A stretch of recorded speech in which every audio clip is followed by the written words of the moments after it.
안녕하십니까. BTV 주간 종합 뉴스입니다. 첫 소식입니다.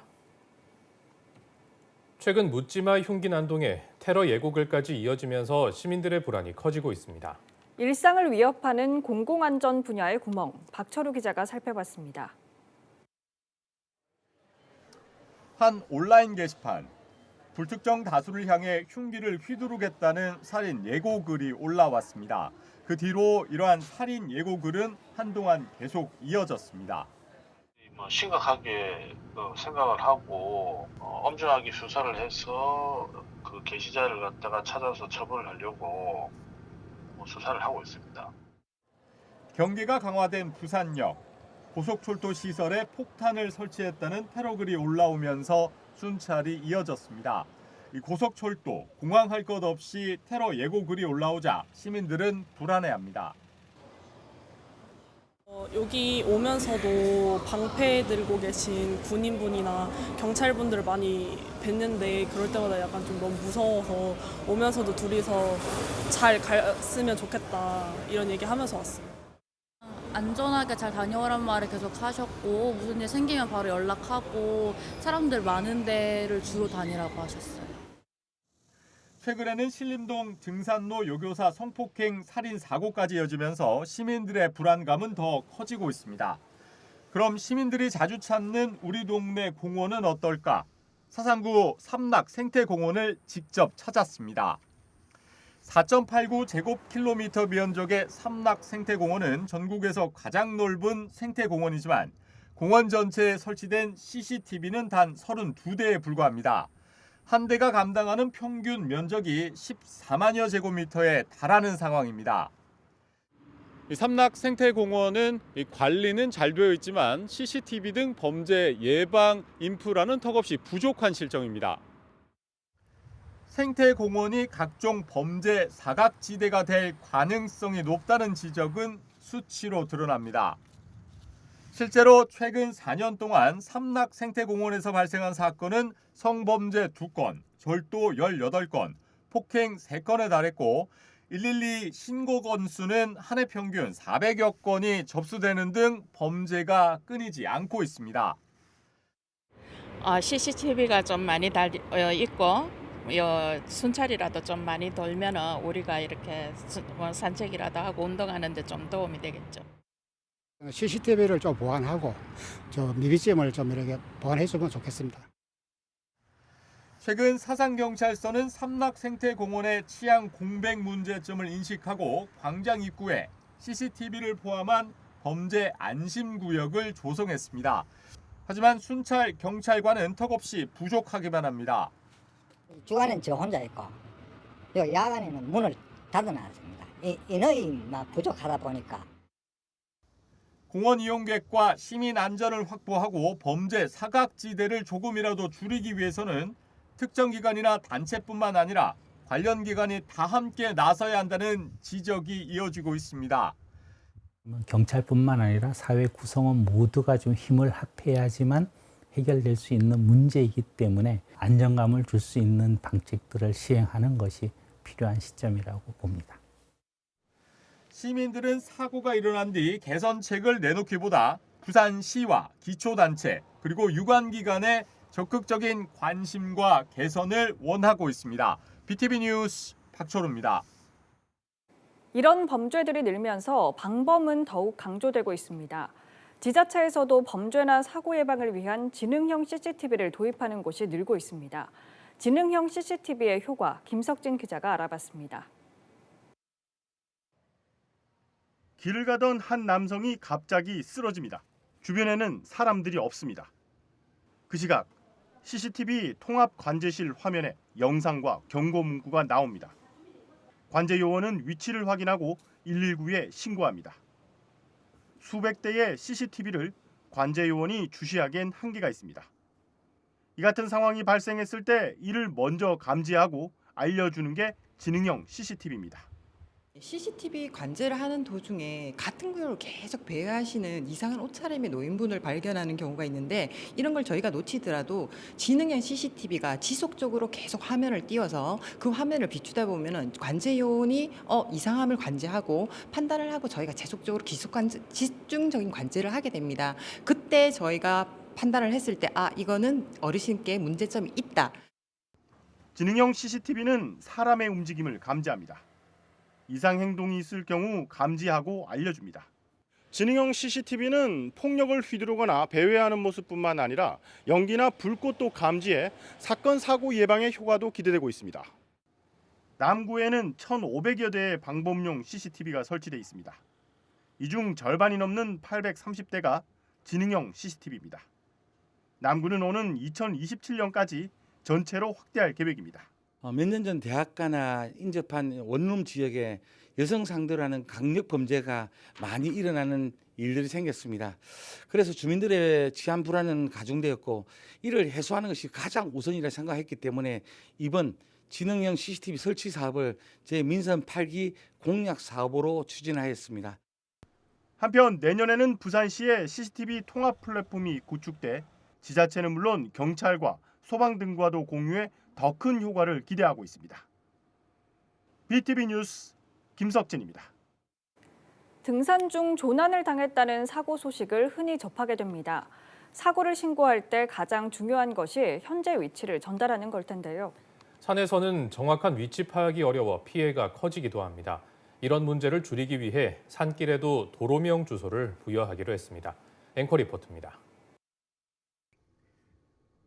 2년 전 살인 사건이 일어났던 서구 시악산입니다. 당시 이곳엔 CCTV가 없어 수사에 어려움을 겪었고 결국 지금까지 미제 사건으로 남아 있습니다. 이 같은 사건이나 응급 상황이 발생할 경우 주소가 없는 산길에선 정확한 위치를 전달하기 어렵습니다. 큰 길은 괜찮는데 산길로 들어가면은 이제 찾기가 힘든 거지. 길가에 쓰러지면 상관이 없는데 하천이나 이런 데 계곡에 떨어지면은 못 찾는 거죠. 도로가 아닌 산이나 바다에는 국가 지점 번호가 부여돼 있습니다. 지금 제가 서 있는 이곳 위치 번호는 문자 마라를 시작으로 8자리 숫자 3843-8231번입니다.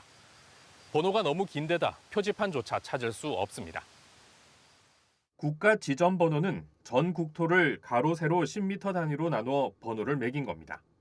도입된 지 10년이 지났지만 등산객들에겐 생소하기만 합니다. 국가 지점 번호라고 들어보셨습니까? 그건 들어본 적 없어요. 여기서 아무도 아는 사람 없죠. 그런 표지판을 보신 적도 없으신 거예요? 본 적도 없죠. 서구청과 부산시설공단은 산길에 도로명 주소를 부여하기로 했습니다. 산길에 도로명 주소가 생기는 것은 부산에서 처음으로 우선 구덕산 대신공원 관리사무소에서부터 내원정사까지 3km 구간입니다. 산길을 따라 있는 화장실과 매점 등 건물들을 비롯해 산불 초소와 급수대, 가로등, 각종 표지판 등에도 주소를 부여합니다. 예를 들면 대신 숲길, 다시 20번 지점 이렇게 시작되겠죠. 그다음에는 이제 그 교차로가 있으면 20-2번이라든지 그러면 이제 거기 포탈 지도하고 서비스가 연계돼 가지고 경찰이라든지 119에서 쉽게 찾을 수 있다. 산길에 도로명 주소가 부여되면 곧바로 각종 포털과 지도 앱 등과도 연동돼 스마트폰 길 찾기, 위치 정보 전송 등이 가능해집니다. 서구는 오는 11월까지 주소 정보 구축과 도로명 선정, 주소판 설치 등을 마칠 계획입니다. 특히 산지가 많은 만큼 천마산과 시악산 등에도 도로명 주소를 계속해서 부여해 나간다는 방침입니다. BTV 뉴스 장동원입니다. 각 지자체들은 동네 어두운 곳을 정비해 범죄 예방을 유도하는 셉테드 디자인을 적극 도입하고 있는데요. 취지는 좋지만 과연 제 기능을 하고 있는 걸까요? 박재한 기자가 취재했습니다. 지난 2017년 범죄 예방 환경 디자인 셉테드가 적용된 마을입니다. 벽에 칠해진 페인트 곳곳이 색이 바르거나 뜯어져 나갔습니다. 골목에는 안심벨과 사각지대를 비추는 CCTV와 모니터 등이 설치돼 있지만 카메라 방향이 하늘을 향해 있거나 가려져 있는 등 제각각입니다. 골목 사각지대를 비춰주는 모니터지만 보시는 것처럼 화면은 꺼져 있습니다. 비상시 던지는 소화기가 있어야 할 보관함은 텅 비어 있고 용도를 알 수 없는 안심 게시판은 전단지와 쓰레기로 채워져 있습니다. 사람들이 지나가 다니면서 모니터가 카메라가 돌아가나 안 돌아가나 작동이 되는 걸 확인해야지 안심이 될 텐데 자주 고장이 나겠습니다. 그 앞에가.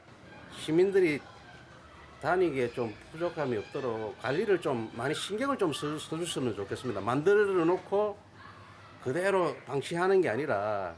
셉테드가 적용된 또 다른 주택가입니다. 큰 길 유도선 등이 뜯겨나가 골목길이 누더기가 됐습니다. 복구 작업 없이 아무렇게나 재포장된 겁니다. 비상벨 위치 등을 알려주는 표지판은 색이발에 보이지 않거나 표지판이 아예 없는 경우도 많았습니다. 근데 밤에 저는 잘 안 가요. 좀 겁나서요. 그러니까 외길이니까 이 통로가 요 길밖에 없잖아요. 그러니까 혹시나 누가 뒤에 따라오면 그렇기도 하고 지저분하기도 하고 아무도 안 다니니까. 부산시와 일선 지자체들은 2013년부터 범죄 우려가 높은 낙후 지역을 중심으로 셉테드 사업을 벌이고 있습니다. 지난 10년 새 31개 지역에 56억 7천만 원이라는 막대한 예산이 투입됐습니다. 북구에도 7개 지역에 6억 9천만 원이 투입됐지만 사후 관리는 제대로 이루어지지 않는 실정입니다. 비상벨도 이제 한 번씩 나가고 점검을 하는데 이제 뭐 안 되거나 이제 뭐 불량 좀 이상 있고 하면은 이제 바로 이제 저희 수리를 하거든요. 그건 좀 한번 확인 좀 해봐야 될 것 같습니다. 주민 안전을 위해 도입한 각종 범죄 예방 대책이 정작 필요한 순간에 무용지물이 되지 않도록 지속적인 관리가 필요해 보입니다. BTV 뉴스 박찬입니다. 전세 사기 특별법에 부산시 지원책까지 나왔지만 역전세난으로 올 연말에도 전세 사기 규모가 커질 것이란 전망입니다. 전세 사기 피해자들 대부분이 사회 경험이 적은 청년들이어서 실질적인 대책이 더욱 필요해 보입니다. 김윤정 기자입니다. 부산에 살고 있는 20대. 전세 계약이 끝났지만 보증금을 돌려받지 못해 방을 빼지 못하고 있습니다. 집주인이 약 한 달째 잠적해 연락이 닿지 않고 있기 때문입니다. 10여 개 건물을 소유한 이 집주인한테 피해를 입었다는 인원만 100여 명입니다. 대부분 2030 청년들로 피해액만 200억 원대로 추산됩니다. 전세 사기 피해자를 지원하기 위한 특별법 시행으로 지난 6월부터 9월 19일까지 부산시에 접수된 전세 사기 피해자 결정 신청건은 1,000건이 넘습니다. 문제는 전세 사기 피해자 90%가 청년 세대라는 것입니다. 청년이 떠나지 않는 부산을 만들겠다며 주거복지센터 등 다양한 부산시의 청년 정책들이 제대로 작동하지 않았다는 뜻입니다. 그러나 꼬박꼬박 들어간 세금만 5년 동안 7천억 원 규모입니다. 지난 5년간의 청년 정책에 대해서 분석을 해봤습니다. 대략적으로 수백 가지가 넘고요. 금액은 6,910억, 7천억에 달합니다. 그럼에도 불구하고 우리 청년들은 여전히 힘들어하고요. 이번에 전세 사기에서 보듯이 제도가 있고 정책이 있음에도 불구하고 그것이 청년들의 마음에 들어가지 못하고 제대로 작동하고 있지 않기 때문에 이번 같은 사태가 발생을 했다고 봅니다. 부산시도 부랴부랴 전세 사기 피해자 등 주거 안정을 위한 부산형 금융 주거 지원 사업 추진에 나섰습니다. 지원 내용은 전세 피해자 버팀목 전세 자금 대출 이자 또는 민간주택 월세를 2년간 지원하고 신규 주택으로 이주하실 경우 이주비 150만 원을 지원합니다. 이와 함께 피해자 긴급 주거 지원과 피해 건물에 대한 주거 안전 점검, 시설 관리에 대한 컨설팅도 제공하고 있습니다. 하지만 피해 유형이 워낙 다양하다 보니 사기 피해자로 인정받기도 어려운 게 현실입니다. 다양한 피해 사례에 맞는 지원책이 절실합니다. 일이 발생하고 나서 그것을 보듬고 위로한다고 해서 그것이 공감을 일으킬 수는 없다고 생각합니다. 일어나기 전에 좀 더 세밀하게 살피고 일어나지 않는 예방책을 만들어야 되는데요. 보증금 보험제도라든지 이런 것들을 도입하고 또 청년 매니저를 도입을 해서 상담을 통해서 청년들에게 맞춤형 원스톱 주거정책 서비스를 실시하는 등의 노력이. 또 임차인이 전세 사기 피해를 인정받는 기간도 피해 신청 이후 최종 결과가 나올 때까지 여러 단계 조사와 심의 절차도 거쳐야 해서 길게는 2개월 이상 걸립니다. 특별법 실효성을 높이기 위한 후속 대책이 시급합니다. BTV 뉴스 김윤정입니다. 추석 연휴 엿새간 부산 지역에서 발생한 교통사고가 지난해보다 줄어든 것으로 나타났습니다. 부상자 역시 감소했습니다. 박철우 기자입니다. 한 남성이 음주운전을 하다 경찰에 적발됩니다. 한 치매 노인은 새벽 시간 동서 고가도로를 걷다 경찰이 긴급 출동해 가족에게 인계합니다. 모두 추석 연휴 기간에 일어난 일들입니다. 부산경찰청은 올해 추석 연휴가 엿새간 이어지면서 교통량이 늘어날 것으로 분석해 교통정체가 예상되는 지역에 특별 교통관리를 벌였습니다. 올해 추석 연휴는 임시 공휴일 지정으로 지난해보다 이틀 더 늘어났지만 부산 지역 교통사고 발생 건수와 이 부상자 수는 감소한 것으로 나타났습니다. 부산경찰청에 따르면 지난달 28일부터 지난 3일까지 부산 지역 교통사고는 66건으로 지난해 72건보다 6건 감소했습니다. 사고 부상자 수도 95명으로 지난해 127명보다 32명 줄었습니다. 하지만 사망자 수는 1명으로 같았습니다. 추석 연휴가 이제 이틀 정도 더 늘어나다 보니까 시민들이 좀 여유가 생겨서 운전을 좀 조심해서 하는 것 같고 또 시민 의식이 좀 고취돼 가지고 사고가 좀 줄어든 것 같습니다. 한편 올해는 전통시장과 대형마트, 백화점 등 성수품 구매 지역과 고속도로 주요 나들목이, 연휴에는 추모공원과 동부산권 일부 구간에 정체가 있었다며 앞으로 도로 여건 등 정확한 분석을 통해 시민 불편을 해소해 나갈 방침이라고 밝혔습니다. BTV 뉴스 박철우입니다. 서부산권 산업단지 개발로 주민들은 고향을 떠나야 했습니다. 이들을 위로하는 공간인 녹산 고향동산이 정식 개관했는데요. 이 주민들에게는 만남의 장이 되는 한편 사라져가는 녹산 향토사를 기록하고 보존해 나가는 공간이 될 것으로 기대를 모으고 있습니다. 박재한 기자입니다. 강서구 녹산동은 과거 9개의 법정동과 29개의 자연마을이 있었습니다. 면적은 약 56제곱킬로미터로 강서구 전체 면적의 31%에 달합니다. 1989년 부산에 편입된 이후부터는 줄곧 개발의 바람이 불었습니다. 1993년 녹산공단과 신호산단을 시작으로 생곡 매립장이 들어섰고 2000년대에는 경마장과 화전산단, 미음산단 등 10여 개의 개발 사업이 이루어졌습니다. 그 결과 19개의 마을이 사라져 9천여 명의 주민이 실향민 아닌 실향민이 됐습니다. 우리 부산의 미래가 강서라고 지금 다들 이야기하시고 또 강서가 발전해야 부산이 경제적으로 더 여유 있는 도시로 이래 성장을 한다는데 그 속에 사는 주민들은 사실 내몰리고 혜택을 전혀 거기서 볼 수가 없죠. 이 법이라는 게 저희들은 강제 수용법이라고 이야기할 수 있을 정도로 법으로 매여 가지고 어떻게 옴짝달싹 할 수 없도록 이래 진행이 되고 있으니까 주민들이 여기 사는 주민들은 그런 말에 전혀 합당하다라고 생각을 하고 있지 않죠. 녹산 고향동산은 개발로 사라진 자연마을의 역사를 보존하는 공간입니다. 지난 2014년 녹산 향민연대의 요청으로 지역 주민과 부산시, 도시공사 간 협의를 통해 조성됐습니다. 2층 규모의 기념관에는 29개 마을의 역사와 모습을 담은 기록물 등이 전시돼 있습니다. 지금 지나고 세월이 흐르고 10년 세월이 지금 이미 흐르다 보니까 고향을 찾아올 때 누구나 가슴 아파하거든. 왜? 옛 모습은 흔적도 없이 사라져버리고 지금의 모습 전부 공단으로 변해 있는 모습은 삭막하기 그지없거든.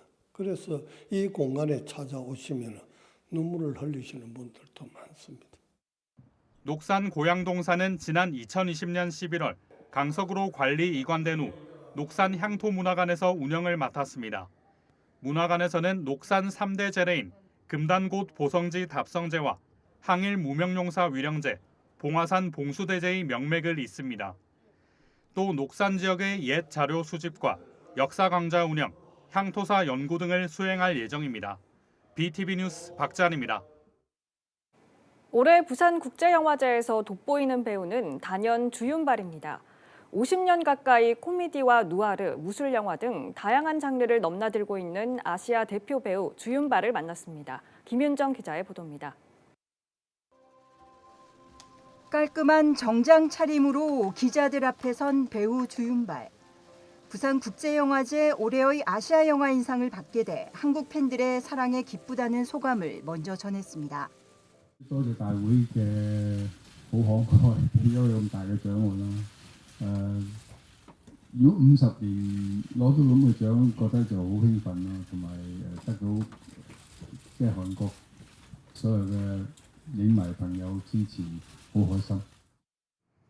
주윤발은 액션에서 멜로드라마, 코미디, 사극 등 한계없는 연기를 보여주며 아시아 최고 인기 배우로 자리매김했습니다. 한국 음식과 한국 문화를 좋아한다는 주윤발. 부산에서 지내는 소소한 일상을 전하며 스타가 아닌 인간미 넘치는 보통의 사람이라고 덧붙였습니다. 釜山嘅地方好靚，因為跑咗2朝喺海邊，風景又靚，啲人又好 nice， 主要就係食嘅嘢我又啱食。 咁我當然嚟到釜山最緊要就係食八爪魚，咁我今日晏啲會食八爪魚，我睇下點樣絕食我嘴。 주윤발은 1976년 데뷔 이후 50년 동안 약 100여 편의 영화에 출연했습니다. 작품마다 애정이 크지만 자신의 대표작으로 영웅본색과 첩별쌍웅, 와호장룡을 뽑았습니다. 사람이 나이가 들면 중요한 게 취미를 찾고 건강을 챙기는 것이라는 배우 주윤발. 지난 60년을 영화인으로 살았다면 지금은 마라톤을 뛰는 체육인으로 살고 있다며 근황을 전하기도 했습니다. 同埋對身體又好嘅咧，keep 住去做。咁嚟緊嘅11月19號，我會喺香港跑一個半馬拉松，呢個係我第一次跑嘅半馬。咁我會積極喺嗰度訓練多，聽日10K， 咁然後我哋翻去繼續訓練，去到11月19號之後，睇下真係會唔會跑死我。 전 재산을 기부한 것으로 알려진 것에 대해 아내가 기부에 정확히 얼마를 기부했는지 모른다며 하루 2끼면 충분하다고 유쾌하게 답해 웃음을 안겼습니다. 올해 부산국제영화제에서는 주윤발의 신작 원몰 찬스를 비롯해 영웅본색과 와호장룡 등 3편의 영화를 특별기획 프로그램으로 만날 수 있습니다. BTV 뉴스 김윤정입니다.